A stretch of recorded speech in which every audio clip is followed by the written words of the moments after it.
ॐ शुक्लाम्बरधरं विष्णुं शशिवर्णं चतुर्भुजं प्रसन्नवदनं ध्याये सर्वविघ्नोपशान्तये।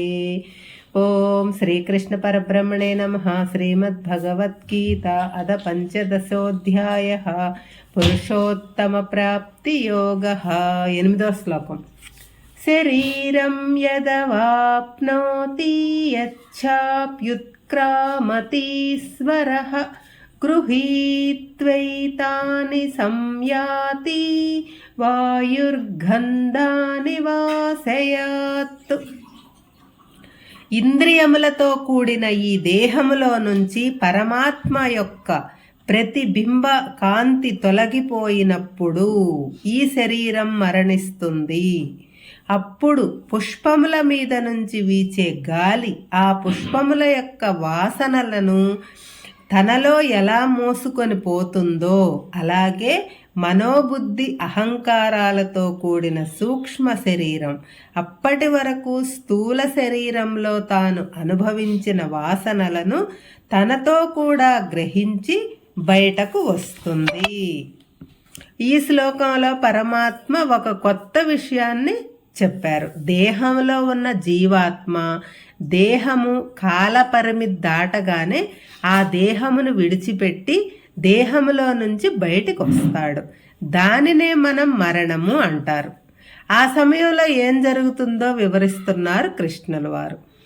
గాలి పుష్పముల నుంచి వచ్చే సుగంధం మీద నుంచి మురికి నుండి వచ్చే దుర్గంధం మీద నుండి వీచినప్పుడు ఆ సుగంధ దుర్గంధములు గాలిలో కలిసి వెళుతుంటాయి. అలాగే జీవుడు ఈ శరీరంలో నుంచి బయటకు వచ్చినప్పుడు శరీరంలో ఉన్నప్పుడు తాను ఇంద్రియములను మనసుతో చేసిన మంచి పనులు చెడ్డ పనులు వాసనలను తన వెంట తీసుకొని వస్తాడు.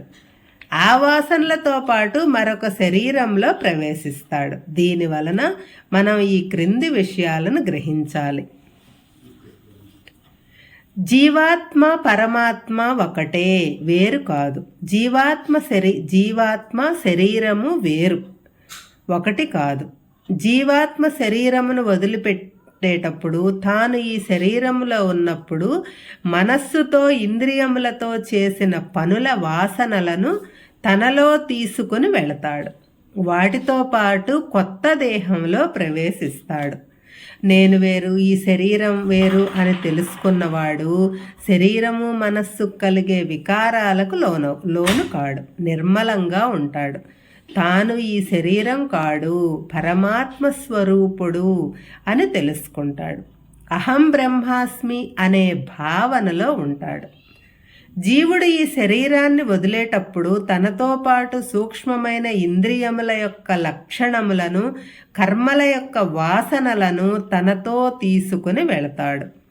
జీవుడు తన జీవితకాలమంతా ఏదో ఒక కర్మ చేస్తూనే ఉంటాడు. ప్రపంచంలో దొరికే పదార్థాలను, ముఖ్యంగా ధనమును, ఆస్తిని, రాజ్యాన్ని, పదవులను, భార్య, సంతానము, బంధువులు, మిత్రులు సేకరిస్తూ ఉంటారు. వాటిని అనుభవిస్తుంటాడు.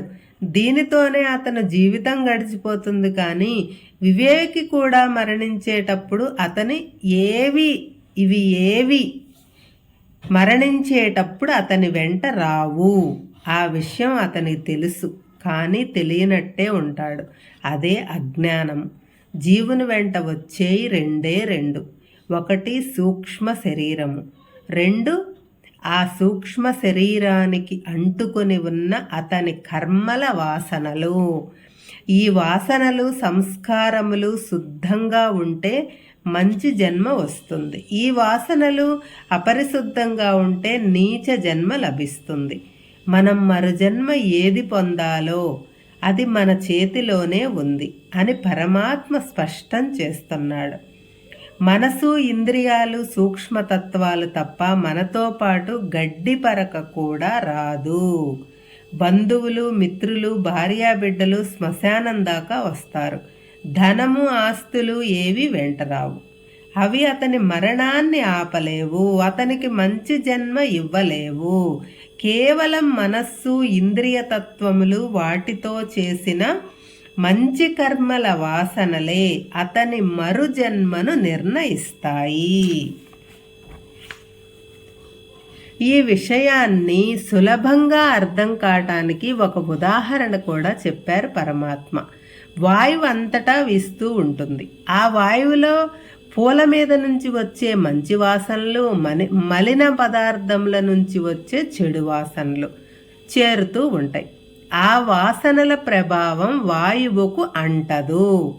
వాయువు ఈ మంచి వాసనలు, చెడు వాసనలు తన వెంట ఎలా తీసుకొని పోతుందో, సూక్ష్మదేహం కూడా తన వెంట మానవుడు తన జీవిత కాలంలో తన మనసు 5 ఇంద్రియ తత్వములను, ఆ ఇంద్రియములతో చేసిన కర్మల వలన కలిగే వాసనలను తన వెంట తీసుకొని పోతాడు. వాయువుకు ఎటువంటి పక్షపాతము లేనట్టే జీవాత్మకు కూడా ఎటువంటి పక్షపాతము లేదు. అంటే కేవలం మంచి వాసనలను మాత్రమే తీసుకుని చెడు వాసనలు ఇక్కడే వదిలిపెట్టదు. అన్ని వాసనలను తన వెంట తీసుకుని జీవుడు మరొక దేహంలోకి ప్రవేశిస్తాడు. కాబట్టి మనందరం ఈ విషయాన్ని చక్కగా అవగాహన చేసుకొని జీవితకాలంలో మనసుతో, ఇంద్రియాలతో మంచి కర్మలు చేస్తే, సంగము విడిచిపెడితే, నిష్కామ కర్మలు చేస్తే తన వెంట మంచి వాసనలు తీసుకొని పోయి మంచి జన్మ పొందగలడు. లేకపోతే నరకప్రాయమైన నీచ జన్మ తప్పదు. 9వ శ్లోకం. స్తోత్రం చక్షుః స్పర్శనం చ రసనం ఘ్రాణమేవ చ అధిష్ఠాయ మనచ్ఛాయం విషయానుపసేవతే. పరమాత్మ యొక్క ప్రతిబింబ స్వరూపం అయిన జీవాత్మ శరీరంలో ఉన్న చెడులను, కళ్ళను, చర్మమును, నాలుకను, ముక్కును ఆశ్రయించి వాటి ద్వారా బాహ్య ప్రపంచంలో ఉన్న శబ్దము మొదలగు విషయములను అనుభవిస్తాడు. సూక్ష్మ శరీరం తనతో పాటు వాసనలు మోసుకొని పోయి మరొక దేహంలో ప్రవేశిస్తుంది.